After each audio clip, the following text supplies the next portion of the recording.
Yanvarın 22-sində Davos Dünya İqtisadi Forumu çərçivəsində Azərbaycan Respublikasının prezidenti İlham Əliyev ilə Amerika Birləşmiş Ştatlarının prezidenti Donald Trump arasında keçirilən görüş beynəlxalq ictimaiyyətin diqqət mərkəzində olub. Görüş zamanı regional və qlobal əhəmiyyət daşıyan bir sıra mühüm məsələlər müzakirə edilib.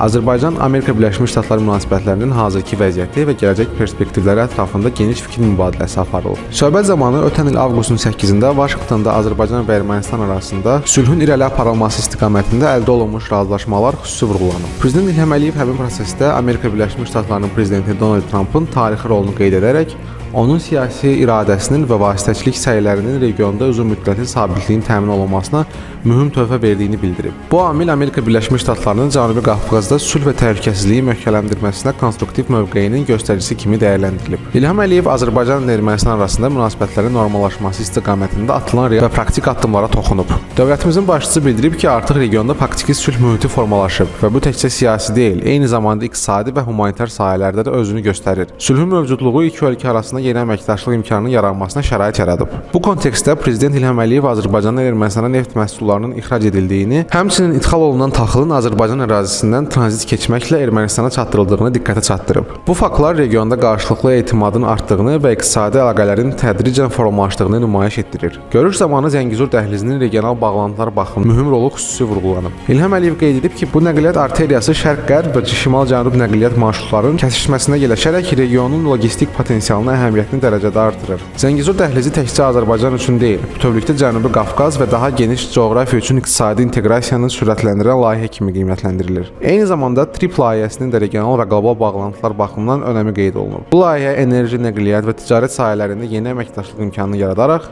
regionun beynəlxalq iqtisadi sisteminə inteqrasiyasını gücləndirir. Söhbət zamanı Donald Trump sədrliyi ilə yaradılan Sülh Şurasının əhəmiyyətinə toxunulub. Bu qurumun yaxın şərqdə sülhün möhkəmləndirilməsi, eyni zamanda qlobal münaqişələrin həllinə töhfə vermək baxımından mühüm platform olduğu vurğulanıb. Sülh Şurasının fəaliyyəti beynəlxalq dialoqun təşviqi və münaqişələrin diplomatik yollarla həlli baxımından xüsusi əhəmiyyət daşıyır. Azərbaycanın bu şuraya təsisçi üzv dövlət qisminə dəvət olunması Azərbaycan-Amerika Birləşmiş Ştatlarının strateji tərəfdaşlığının yüksək səviyyədə olduğunu bir daha təsdiqləyir. Bu dəvət eyni zamanda Azərbaycanın beynəlxalq miqyasda sülhün təşviqində oynadığı fəal rolun və ölkəmizin artan nüfuzun göstəricisi kimi qiymətləndirilib. Görüş əsnasında dövlət başçıları Azərbaycan və Amerika Birləşmiş Ştatlarının ikitərəfli əlaqələrinin gələcək inkişaf perspektivlərini də müzakirə ediblər. Müxtəlif səviyyəli qarşılıqlı səfərlərin, siyasi dialoqun və institusional təmasların münasibətlərin daha da dərinləşdirilməsində mühüm rol oynadığı vurğulanıb. Enerji təhlükəsizliyi, regional sabitlik, iqtisadi əməkdaşlıq və qlobal çağırışlarla birgə cavab məsələləri əməkdaşlığının əsas istiqamətləri kimi qeyd edilib. Davosda keçirilən bu görüş Azərbaycan-Amerika Birləşmiş Ştatlarının münasibətləri strateji xarakterini bir daha nümayiş etməklə yanaşı, Cənubi Qafqazda sülhün möhkəmləndirilməsi və regional əməkdaşlığın genişləndirilməsi baxımından mühüm əhəmiyyət daşıyır.